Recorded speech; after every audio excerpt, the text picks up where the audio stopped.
Hello viewers, I am Lakshmi Padmanabhan. Welcome to Gandhi Hacks in South Africa. Thank you very much for your response for the previous episodes. Today's episode is very special in that it deals with the seminal incident in the Gandhi story. Of course, all those who are familiar with the Gandhi story must have heard about the Peter Maritzberg incident. So I would speak about that and also several other similar experiences of racial hatred which Mohandas Gandhi experienced in his journey from Durban to Pretoria. So mainly it is about that journey. In the last episode we have seen a hint of the rebel that Mohandas Gandhi was throughout his life. But he was a rebel with a difference. Now what is that difference? That is what we will find out in this episode, in the journey that he undertook from Durban to Pretoria. Now, of course, the journey was in connection with the Dada Abdullah case. Abdullah Sheikh got a letter from the court in Pretoria to appear in person, or a representative could be sent. So Mohandas Gandhi went on his behalf. The journey started, of course, from Durban station. Mohandas Gandhi got into the compartment with a first class ticket. Of course, he got into the first class compartment itself, which was not the done thing in South Africa in those days, because racism was rampant. So he got in. After some time, another passenger came, a white passenger came.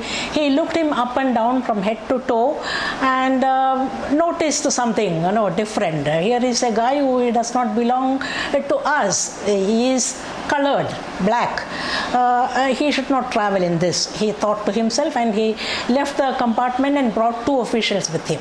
A third official also joined them, and this third official told Gandhi, "Hey, you shift to the third class compartment. You are not supposed to travel in this." Mohandas Gandhi showed the ticket. "I have a first class ticket to travel in this compartment." "No, that does not matter. You have to leave. It is not done here." "No, I shall not leave. I got into the compartment with the express permission to travel by first class. No question of my leaving this compartment." So then the official said, "I will have to throw you out. I will have to get the constable to throw you out of the compartment." "You may do that." "See, I don't mind. On my own, I am not going to leave this position." So saying that, Gandhi sat firmly in on his seat. But then soon the constable came and pushed Gandhi out of the compartment at Peter Maritzberg station. Peter Maritzberg is the capital of Durban. Gandhi found himself out on the platform with his handbag. His luggage was taken away by the railway officials. He did not go to the third class compartment. Instead, he went to the railway waiting room. The waiting room was dark, there was no light there, and it was very cold. It was the winter season in South Africa, and Maritzburg was at a very high altitude. So shivering in that cold, without access to his coat, the coat was in that luggage that was taken away by the railway officials, and Gandhi did not dare to go to that compartment. He was afraid of being insulted again there. So he sat in that darkness, and thoughts began to come to him. What next? Should I continue the journey to Pretoria, or should I just go back home, leave everything? No, that should not be. I should see that the case is at least handled properly. So I should go on with continue the journey. But then about this other question of being insulted in the train. This must have happened several times, he guessed. So mustn't I do something to fight it? To fight for my rights? To fight for the rights of all the other colored people, of the other Indians, his fellow countrymen. Such thoughts ran through his mind for some time, and finally he decided to continue with the journey, take another train, and then reach his destination, fight the case, and maybe also continue the fight against the race hatred in the country. So next morning he was busy sending a long telegram to the railway manager, the general manager of the railways. He informed Dada Abdullah about the incident. Though Dada made arrangements for the further journey, he met the GM. The GM of course supported the officials first, but then he saw to it that Gandhi was given the right ticket, etc., to proceed with his journey. So he took another train to Charlestown, traveled comfortably, there was no problem. At Charlestown he had to change the mode of transport. He had to get into a stagecoach. Stagecoach was a horse-drawn carriage with seats for 8 to 10 people inside the carriage. And then there was the coach driver's box. Coach driver would sit in the central seat, and on either side of him there were 2 seats where 2 people could travel. Now the coach leader, a white man, did not like Gandhi sitting with the other white passengers in the stagecoach. So he asked Gandhi to sit next to the coachman, and he went and occupied Gandhi's seat with the other white passengers. Now this was an insult. Gandhi knew that it was an insult, but he kept quiet because he did not want any further obstacle in the journey. So he went and sat next to the coach driver. But after some time, this fellow, the coach leader, he wanted to smoke, and he wanted to occupy the seat next to the coachman so that he can have some air, free air. So he came up and asked Gandhi. He put a sackcloth on the footboard and told Gandhi, "Sami, you come and sit here. I want to sit there next to the coach driver. I want to smoke." Gandhi said, "Nothing doing.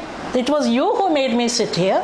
You did not give me the legitimate seat that was given to me along with the other passengers, and now you are asking me to shift from this place and you want me to sit at your feet? Forget about it. I am not going to do it."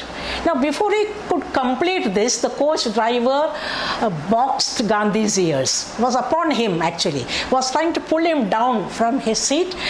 Now Gandhi did not raise his hand against this fellow.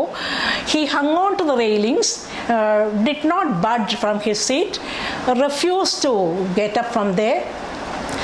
But by then, the passengers inside, the white passengers, saw this scene and they saw the injustice in it. They didn't like it and they shouted at the coach driver, "What are you doing, man? That gentleman is right. He has a valid ticket. He can come and travel with us. We have no objection," they said. Now this made the coach leader shamefaced.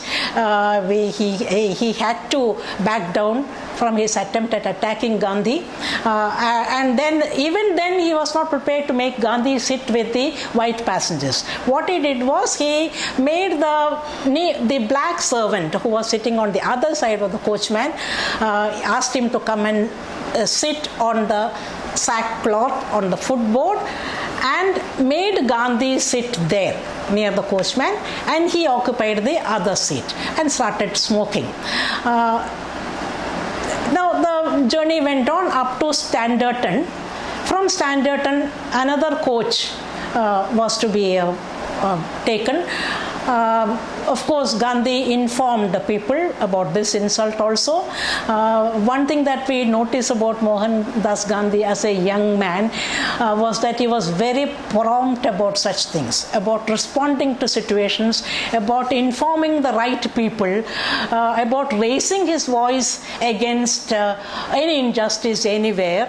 So that is what we notice in this journey also.